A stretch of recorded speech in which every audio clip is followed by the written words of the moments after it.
What is going on, everybody, and welcome back to another episode of the Classic Chronicles. I hope everybody enjoyed their weekend and is ready to conquer the week that is, man.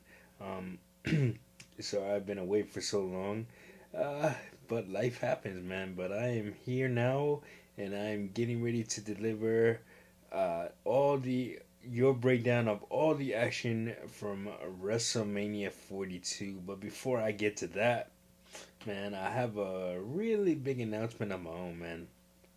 So I don't know if you guys know, maybe about a year or so ago, I posted I posted a vlog about me writing my autobiography and the process that comes along with that.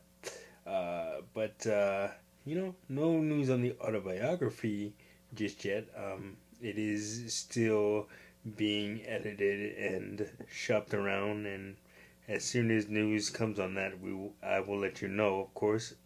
But I do have really big news as it pertains to my life story and getting it out there, man. I am doing a one man show on May 9th at the Brooklyn Art House, a venue owned by my good buddy Isaac, and it's called The Man Behind the Wheel, same as the book. And yeah, I'm bringing my special guest, my homeboy, my brother from another mother, Mike Favor, to open up for me. He's going to deliver his raw and unfiltered brand of sit down comedy. Um, yeah, man, it's gonna be awesome. I'm so excited to do this. Put my heart and soul into this. So if you are in the New York area and would like tickets, I will leave a link down a link to purchase tickets to my to the show in the description of this video. So all you gotta do is look at the description of this video, and I will leave a link there. But yeah, now that we got that piece of business out of the way, let's talk about WrestleMania 42. So WrestleMania descended once again this year for the second year in a row on Allegiant Stadium, home of the NFL's Las Vegas Raiders, I should say. Um, and we got 2 nights of action and a lot to get to. So here we go. Starting off the night before the action even started, the hosts of WrestleMania 42, John Cena, came out and thanked the people for being there, and hence, right after he did the thank you speech in a suit, which you hardly see him on WWE TV. You hardly see him wear a suit on WWE TV, so that was pretty unique. But yeah, so but anyway, no, all the action of WrestleMania kicked off with a 6-man tag team match featuring the Vision, consisting of Logan Paul and Austin Theory taking on, and they teamed up with YouTube sensation I Show Speed to take on the Usos and LA Knight. So basic story here, the Usos and the Vision have been feuding for a while, and I Show Speed got involved because he essentially cost the Usos the WWE Tag Team Championships a number of weeks ago in Madison Square Garden. And and yeah, so yeah, I Show Speed didn't really get in a whole lot of offense, as you might suspect, and made several mistakes. One Logan pushing Austin Theory into one pushing Logan Paul into Austin Theory, which essentially cost him the match, and then you know. Logan Paul proceeded to berate I Show Speed, and told him that he was nothing, that the Vision didn't need him, and all that, put his hands on Usher Speed, and then Usher Speed retaliated with essentially putting splashing Logan Paul through the announcers table for a somewhat memorable WrestleMania moment. But yeah, that was the story there. So yeah, in the second matchup of the night, it was an unsanctioned match between Jacob Fatu and Drew McIntyre. Now, this feud goes back to the end of last year. I want to say where Drew McIntyre injured Jacob Fatu and tried to blame Cody Rhodes, but we all knew it was Drew McIntyre that attacked Jacob Fatu and essentially that's where this feud is going.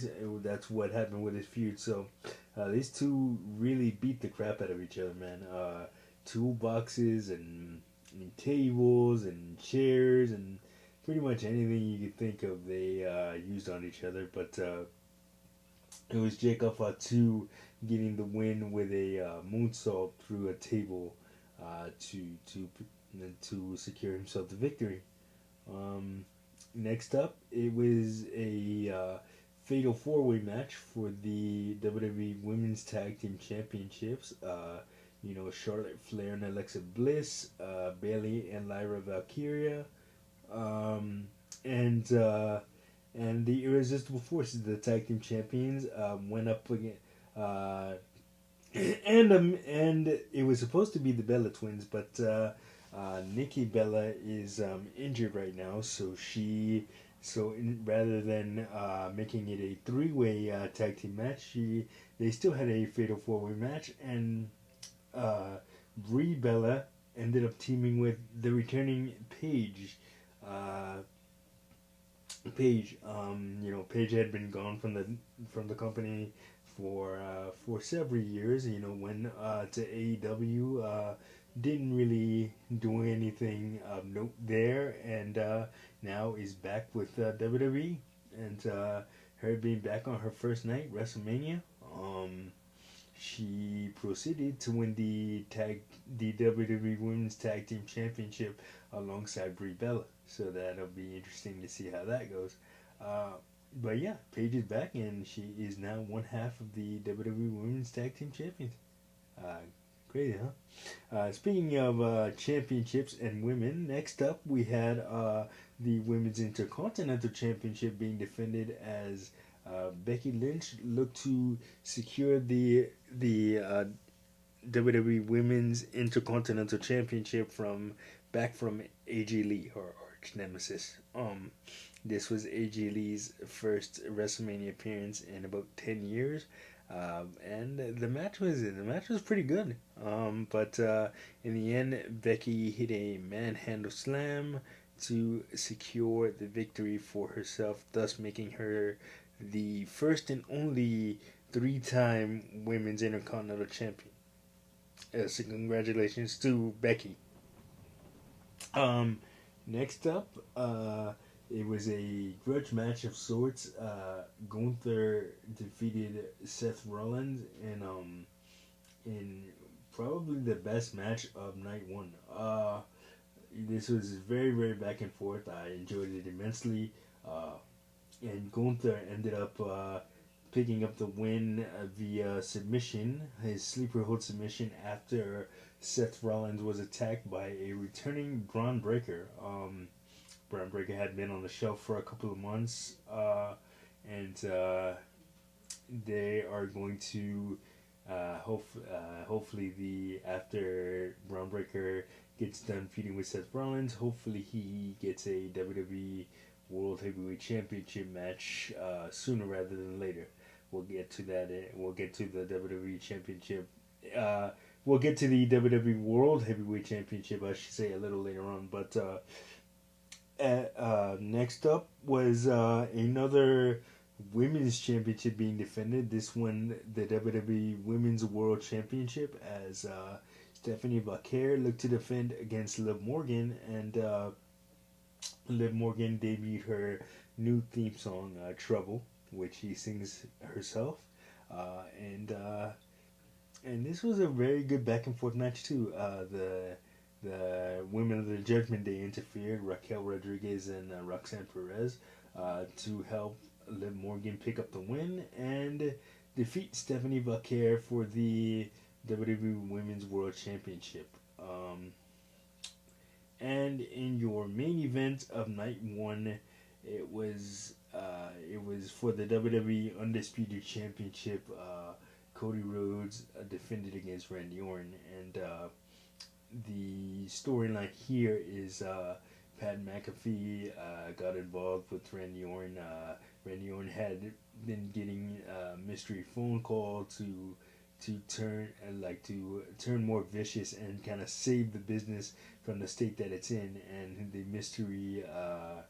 mystery person on the other end of the line was Pat McAfee. But yeah, so the match started out. With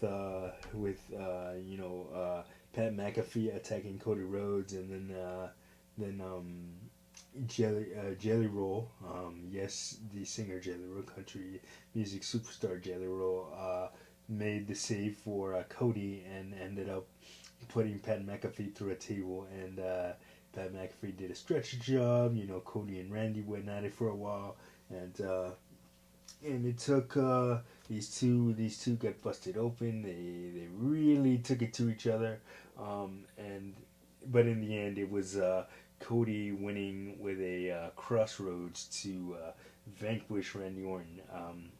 Orton RKO'd Pat McAfee, saying he did need his help, and then Pat McAfee had said previously on SmackDown that if Randy failed to secure the WWE Championship from Cody, that he would never be seen or heard from in the business again. So I guess he has to keep that promise now. So, but yeah. So, and then after the match, Randy punted Cody, but it looks like he caught him. He actually caught him in his eye, and Cody is out with an orbital bone injury. I think he fractured his orbital bone. Randy accidentally from the kick that he gave Cody last night. So that he gave Cody last night. So on Saturday night, I should say. So yeah, that was night one, and night two, which went down last night, which was Sunday night. John Cena comes out again at the beginning of night two, says we need to start off with something big, and of course they did. So the opening contest of night two saw Brock Lesnar taking out Obafemi. Now, these two have been teasing, have been at each other's throats for weeks, and Oba has gotten the better of Brock on most of the occasions, if not all of them. So it was time for these two titans to lock up, and lock up they did, man. It was a quick 5 minute match. Brock threw everything at Obafemi that he had, all his signature and finishing moves, and Oba just popped right back up and hit him with a fall from grace, and which is his power bomb, his version of a power bomb, Obafemi's, and yeah, just pinned Obafemi 1, 2, 3, right in the middle of the ring, and after the match, Brock Lesnar seemingly hinted at his retirement from professional wrestling after the loss to Obafemi, because he left his gloves and his boots in the ring, and that is what a wrestler does when they are thinking about or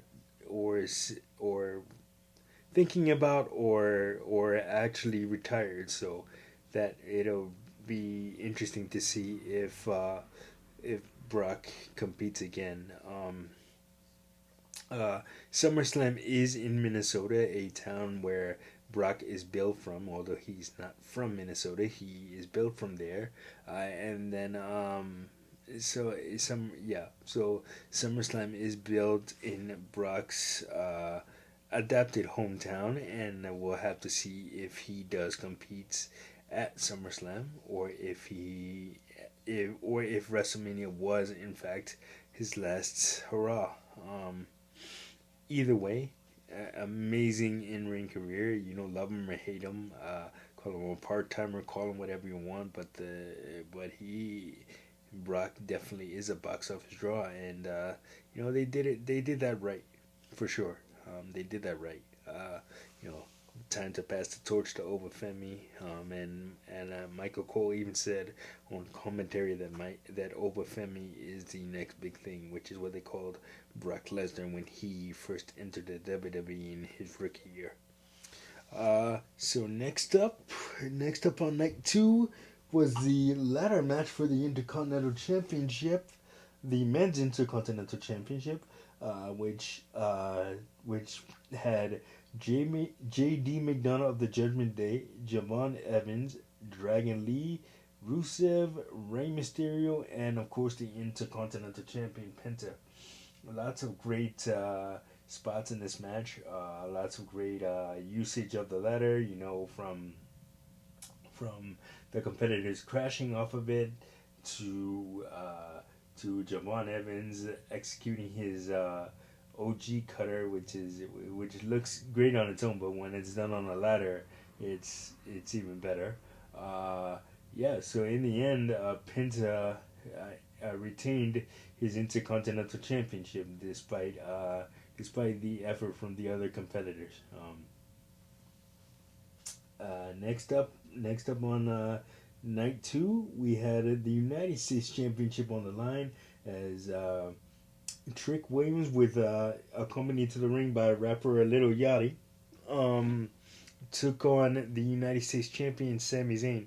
And although Sami Zayn is supposed to be the babyface, the good guy in this scenario, he was getting heavily booed out of the building. And Trick Williams was definitely the babyface in this situation. And it'll be interesting to see if the WWE does in fact turn him babyface, which I didn't really like. Trick is a better heel than he is a babyface, but he is naturally over with the crowd and everybody loves him. So let's see what WWE does with that. But Trick Williams captured the United States Championship on his very first WrestleMania. So what a moment for him. Happy for him. I love Sami too. Love Sami Zayn, but very, very happy for Trick Williams. A huge fan of Trick. And let's see where it goes from here for Trick. Next up we had in a street fight.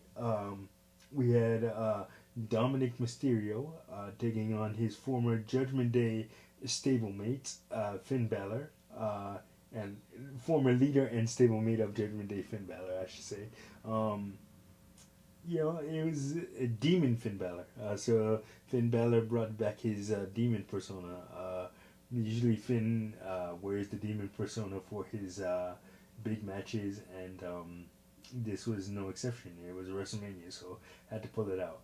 So according to Finn, the demon persona brings out a more vicious side of Finn Balor that you don't want to that you don't want to be the victim of if you're his opponent. But unfortunately, Dominic Mysterio was the victim of the demon Finn Balor tonight, and Finn picked up the win at WrestleMania.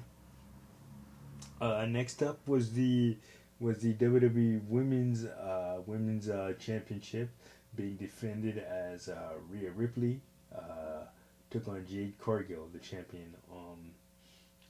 Matchup of two powerhouses. The best the most powerful women of this generation of wrestlers. These two, Jade Cargill and Rhea Ripley, and it was a matchup of power. Jade Cargill matched power with Rhea Ripley pound for pound. And but in the end, it was Rhea picking up the win despite interference from uh,